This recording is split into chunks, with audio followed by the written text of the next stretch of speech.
Hello दोस्तों, welcome to my YouTube channel good thinking पर। आज मैं आपको पढ़ाऊंगा कक्षा 10 के विज्ञान का अध्याय 3 जो है धातु एवं अधातु के धातुओं के रासायनिक गुणधर्म। इससे पहले की वीडियो में पिछली वीडियो में बता चुका हूं, तो दोस्तों आप उसमें जाकर के देख लीजिए पिछला पार्ट। अब मैं आपको समझाता हूं वायु के साथ अभिक्रिया कैसे होती है। धातुएं ऑक्सीजन के साथ अभिक्रिया करके धातु ऑक्साइड बनाती हैं। धातुएं ऑक्सीजन के साथ अभिक्रिया करके धातु ऑक्साइड बनाती हैं।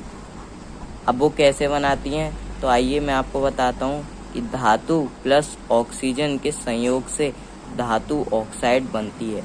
धातु प्लस ऑक्सीजन के संयोग से धातु ऑक्साइड बनती है। यह इसका उदाहरण है कि 2Cu प्लस O2 से मिलकर बनता है 2CuO। 2Cu मतलब कॉपर प्लस O2, O2 मतलब ऑक्सीजन, इनसे मिलकर बनता है कॉपर ऑक्साइड जो होता है काला। क्या होता है? काले रंग का होता है।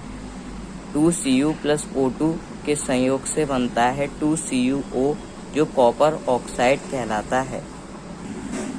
दूसरा उदाहरण 4Al प्लस 3O2 से मिलकर बनता है 2Al2O3 जिसे कहते हैं एल्यूमिनियम ऑक्साइड।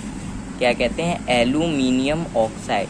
ये कैसे बनता है? 4Al प्लस 3O2 के संयोग से 2Al2O3 बनता है जिसे एल्यूमिनियम ऑक्साइड कहते हैं। तीसरा उदाहरण इसका 2Mg प्लस O2 के संयोग से बनता है 2MgO।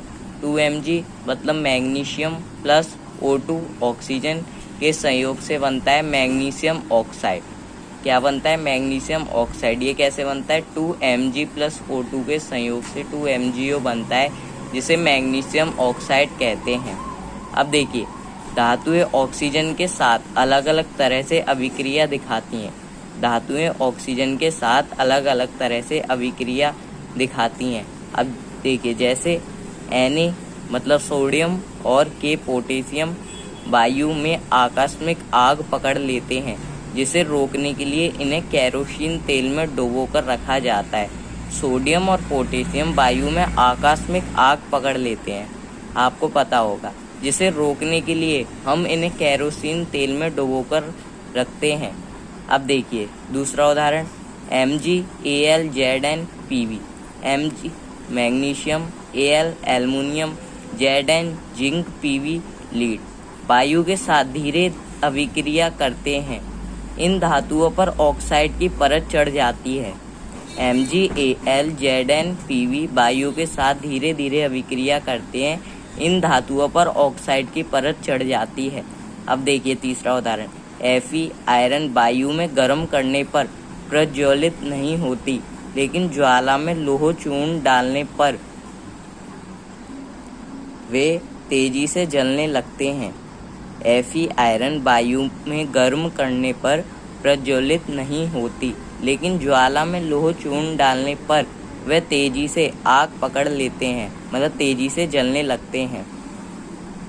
चौथा उदाहरण Cu मतलब कि कॉपर भी प्रज्वलित नहीं होता, लेकिन उस पर काले रंग के कॉपर ऑक्साइड की परत चढ़ जाती है। Cu कॉपर भी प्रज्वलित नहीं होता, लेकिन उस पर काले रंग के कॉपर ऑक्साइड की परत चढ़ जाती है। Ag जिसे कहते हैं चांदी, Au जिसे कहते हैं सोना ऑक्सीजन के साथ अभिक्रिया नहीं करते। Ag चांदी, Au सोना ऑक्सीजन के साथ अभिक्रिया नहीं करते। तो आइए अब हम समझते हैं उभयधर्मी ऑक्साइड के बारे में।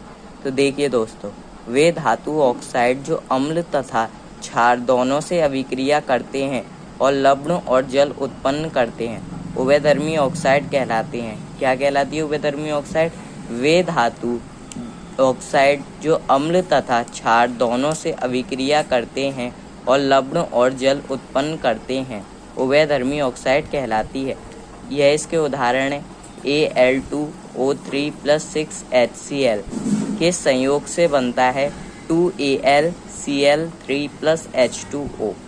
Al2O3 प्लस 6HCl के संयोग से बनता है 2AlCl3 प्लस H2O। अब देखिए दोस्तों दूसरा उदाहरण Al2O3 प्लस 2NaOH से मिलकर बनता है 2NaAlO2 प्लस H2O, जिसे कहते हैं सोडियम एल्यूमिनेट। क्या कहते हैं? Sodium aluminate. ये कैसे बनता है? Al2O3 प्लस 2NaOH के संयोग से 2NaAlO2 प्लस H2O बनता है, जिसे सोडियम एल्यूमिनेट कहते हैं। अगर इसे मैं आपको तोड़कर बताऊं ये क्या क्या होते हैं, तो आइए समझते हैं।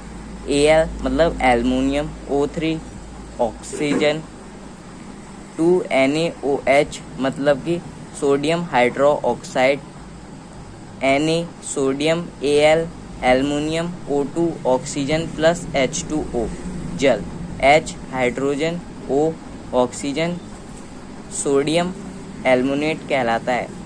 अब देखिए जल के साथ अभिक्रिया करने पर क्या होता है, तो देखिए धातु प्लस जल के संयोग से धातु ऑक्साइड प्लस हाइड्रोजन बनता है। धातु प्लस जल के संयोग से धातु ऑक्साइड प्लस हाइड्रोजन बनता है। धातु ऑक्साइड प्लस जल के संयोग से धातु हाइड्रोक्साइड बनती है। धातु ऑक्साइड प्लस जल के संयोग से धातु हाइड्रोक्साइड बनती है। अब देखते हैं कि धातु के उदाहरण। तो देखिए ठंडे जल के साथ क्रियाशील होते हैं sodium, potassium and calcium. Sodium को Na कहते हैं, पोटेशियम को K कहते हैं, कैल्शियम को Ca के रूप में जानते हैं। अब देखिए दूसरा उदाहरण। गर्म जल के साथ क्रियाशील कौन कौन से होते हैं? मैग्नीशियम होता है। गर्म जल के साथ क्रियाशील मैग्नीशियम होता है। और तीसरा उदाहरण, जल के साथ कोई अभिक्रिया नहीं होती, वो होते हैं Pb lead, Cu copper, Au gold, Ag silver. अब देखिए चौथा उदाहरण। केवल भाप के साथ क्रियाशील होते हैं Al, Fe, Zn, aluminium, Fe, iron, Zn zinc. अब देखिए पांचवा उदाहरण। जो जल के साथ अभिक्रिया करने पर तैरने लगते हैं क्योंकि हाइड्रोजन गैस के बुलबुले धातु के साथ चिपक जाते हैं। कैल्शियम, मैग्नीशियम होते हैं जो जल के साथ अभिक्रिया करने पर तैरने लगते हैं क्योंकि हाइड्रोजन गैस के बुलबुले धातु के साथ चिपक जाते हैं। Calcium, magnesium. अब देखिए इनके उदाहरण। 2Na प्लस H2O के संयोग से बनता है 2NaOH प्लस H2 प्लस ऊष्मा। 2Na प्लस H2O यानी कि सोडियम प्लस जल के संयोग से बनता है sodium hydroxide plus hydrogen plus ऊष्मा। अब देखिए दूसरा। Ca plus H2O calcium plus जल के संयोग से बनता है कैल्शियम हाइड्रोक्साइड प्लस हाइड्रोजन। अब देखिए Mg plus 2H2O magnesium plus जल से मिलकर बनता है magnesium hydroxide plus hydrogen. 2Al aluminium plus 3H2O से मिलकर बनता है Al2O3 plus 3H2। 3Fe iron plus 4H2O से मिलकर बनता है Fe3O4 प्लस 4H2। अब देखिए तीसरा टाइप यानी कि तीसरा प्रकार। धातुओं की तनु अम्ल के साथ अभिक्रिया होती है। कैसे? धातु प्लस तनु अम्ल से मिलकर बनता है लवण प्लस हाइड्रोजन गैस। धातु प्लस तनु अम्ल के संयोग से लवण प्लस हाइड्रोजन गैस बनती है। इसके उदाहरण हैं Fe प्लस 2HCl से मिलकर बनता है FeCl2 प्लस H2। दूसरा उदाहरण Mg प्लस 2HCl के संयोग से MgCl2 प्लस H2 बनता है। तीसरा उदाहरण Zn प्लस 2HCl से मिलकर बनता है ZnCl2 प्लस H2। चौथा उदाहरण 2Al प्लस 6HCl से मिलकर बनता है 2AlCl3 plus 3H2। Cu Ag Hg यानी कि Cu copper, Ag silver, Hg mercury mercury तनु अम्लों के साथ अभिक्रिया नहीं करते। यह तनु अम्लों के साथ अभिक्रिया नहीं करते। दोस्तों आपको पता ही चल गया होगा कि Fe, Mg, Zn, Al, Cu, Ag, Hg क्या होते हैं। एक बार आपको फिर से बता देता हूँ। Fe iron, Mg magnesium, Zn zinc, Al aluminium, Cu copper, Ag silver, Hg mercury. अब देखिए दोस्तों, फोर्थ टाइप, धातुओं की अन्य धातु लवणों के साथ अभिक्रिया कैसे होती है। तो देखिए, धातु प्लस लवण विलयन के संयोग से लवण विलयन प्लस धातु बनता है, जो होता है अधिक अभिक्रियाशील धातुएं अपने से कम क्रियाशील धातुओं को उनके यौगिक के विलयन से विस्थापित करती हैं। ये धातुओं की सक्रियता श्रेणी पर आधारित होती है। देखिए, अधिक अभिक्रियाशील धातुएं अपने से कम क्रियाशील धातुओं को उनके यौगिक के विलयन से विस्थापित करती हैं। ये धातुओं की सक्रियता श्रेणी पर आधारित होती है। दोस्तों, सक्रियता श्रेणी के बारे में मैं आपको अगले पार्ट में बताऊंगा।